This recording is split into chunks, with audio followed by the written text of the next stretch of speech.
Hello everyone, I hope you are all doing well.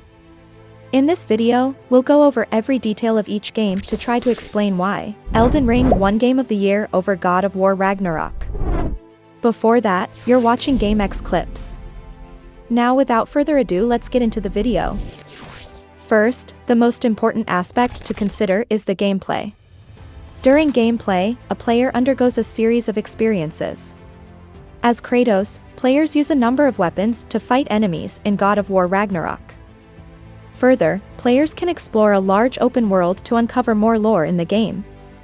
In terms of combat, it's very fluid and satisfying. Additionally, God of War Ragnarok's bosses are not for the faint-hearted, since they require skill to achieve. There is also depth to the boss fights, as it is a story in itself, with character-driven actions occurring all the time. The gameplay focuses on telling Kratos' story and his experiences. It is fitting that the gameplay reflects the depth of Kratos' character. Elden Ring is the opposing situation. People commonly refer to Elden Ring as a Souls game. This indicates that it has extremely challenging bosses with a variety of mechanics the player must consider. Briefly put, it's not a game that's simple. Elden Ring differs from the previous Souls games in that it is an open world that the player can explore.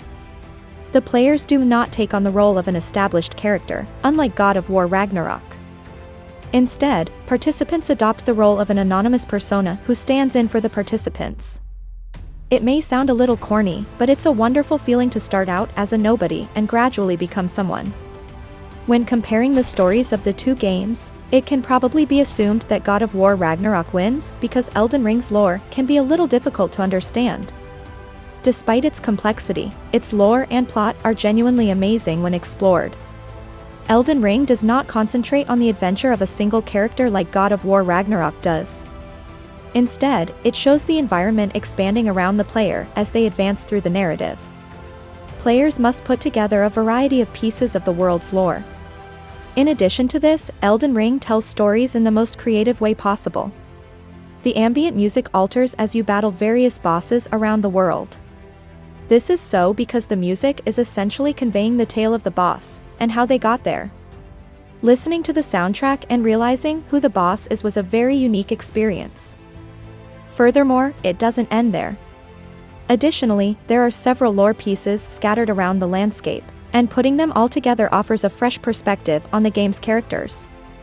In contrast, the story of God of War Ragnarok centers on Kratos and his son Atreus as they travel through several realms and interact with various Norse gods.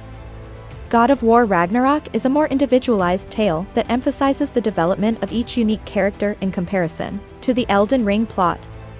Kratos is attempting to atone for his past and become a better person, and this is especially apparent with him and his son.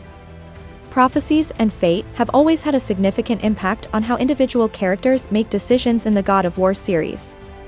Atreus wants to know what these prophecies imply, while Kratos tries to reject fate and improve himself.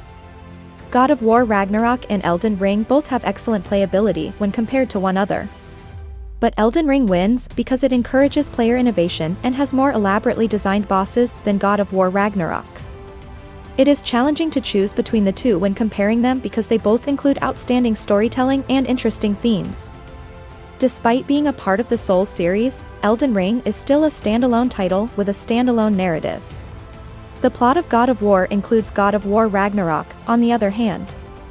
When comparing the two games on their own, Elden Ring is slightly superior because, despite being a standalone title, it was able to convey a world's worth of story. The story of God of War Ragnarok is fantastic on its own, but the knowledge of the characters' experiences from the earlier games only makes it that much heavier. As we reach the end of the video, I hope I cleared most of the points. These are my thoughts. It may vary person to person. What do you guys think about these two games? Leave your thoughts in the comments below. I am interested to read those. Subscribe and hit the bell icon, then only you'll be notified whenever I post new videos. Thanks for watching, guys. See you all on another interesting video.